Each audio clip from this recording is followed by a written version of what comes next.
चलते जाना है। ये बात है 2007 की, जब श्री नरेंद्र मोदी गुजरात के मुख्यमंत्री हुआ करते थे और उनका बस एक ही सपना था, देश का प्रधानमंत्री बनना। उन्होंने अपना लक्ष्य नहीं छोड़ा, आगे बढ़ते रहे। अरे आप यमराज के पास जाइए। कुछ लोग ऐसे भी थे जो उनका टांग खींचने में लगे हुए थे, और यही नहीं, कुछ लोग तो उन्हें चाय वाले के नाम से भी चिढ़ाते थे, लेकिन उन्हें थोड़ा सा भी बुरा नहीं लगता था।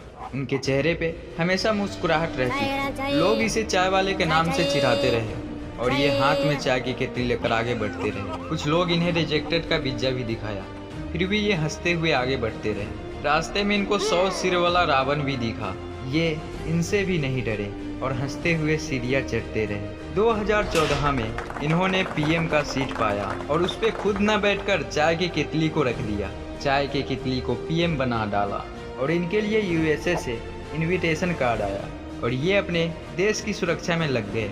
उन्होंने स्वच्छ भारत अभियान का आंदोलन चलाया, जिसमें वो खुद भी कचरे को उठाते थे।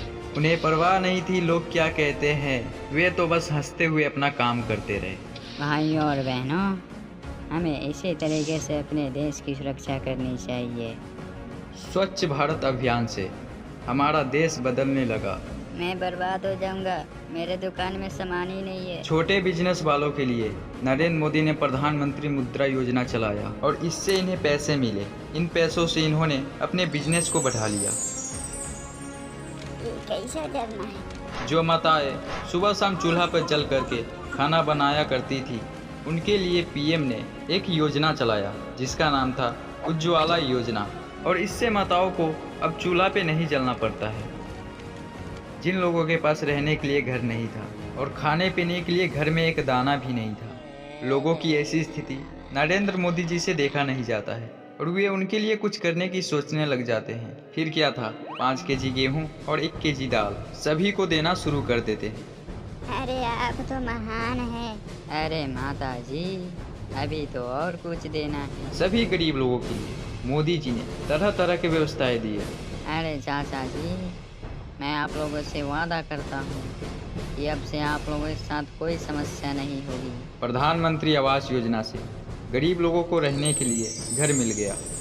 अरे आप तो सच में महान हैं। अरे धन्यवाद चाचा जी और माता जी।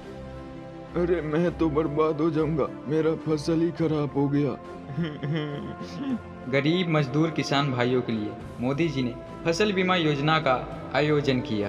फिर गरीब मजदूर किसान बहुत ही खुश हुए। अब मोदी जी के रास्ते में राहुल गांधी आ गया, राफेल जेट घोटाले के आरोप में। वह 2017 में मोदी जी को रोकने की कोशिश किया, लेकिन वह अपने काम में फेल हो गया। वह मोदी जी को नहीं रोक सका। जो लोग हमेशा बीमार रहते थे, उनके पास पैसे नहीं थे इलाज कराने के लिए, वैसे लोगों के लिए मोदी जी ने आयुष्मान भारत योजना का आयोजन किया। फिर उन लोगों को फ्री में दवाइयाँ मिलने लगी।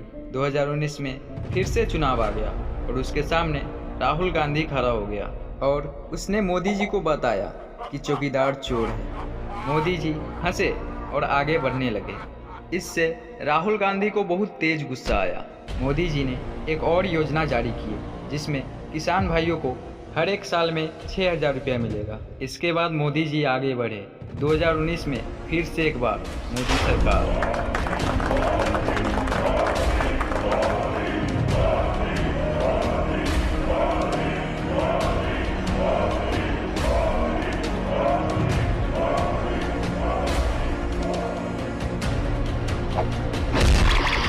वे हर घर जल देने का वादा किया और उसे पूरा करके ही छोड़ा।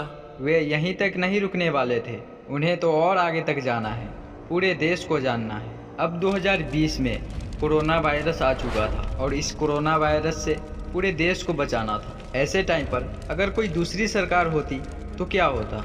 उनके पास विदेश से वैक्सीन आता है, लेकिन वे उनको नकार देते हैं। फिर इंडिया का वैक्सीन तैयार होता है और इससे मोदी जी खुश हो जाते हैं। उन्हें विदेश के वैक्सीन पे भरोसा नहीं था, इसलिए वो इंडियन वैक्सीन को हाथ में लेते हैं। उसको लेकर वो कोविड के रास्ते से जाने लग जाते हैं। कोविड के रास्ते से जाना इतना आसान नहीं था। जैसे तैसे करके मोदी जी ने पूरे देश को बचा लिया और कोविड के रास्ते को पार कर लिया। अभी भी वो आगे बढ़ते रहे, अपने रास्ते को वो छोड़ा ही नहीं। 2 बिलियन लोगों को वैक्सीन लग चुका था। अब 2023 में हाल ही में एक फैक्ट्री खोली गई जो कि हेलीकॉप्टर की फैक्ट्री है।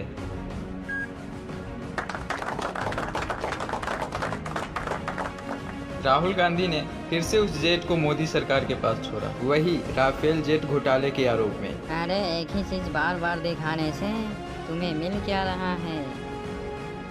क्या लगता है आप लोगों को, क्या फिर से बीजेपी सरकार बनेगी? मैं तो कहूँगा इस बार भी मोदी सरकार। मुझे चलते जाना है, बस चल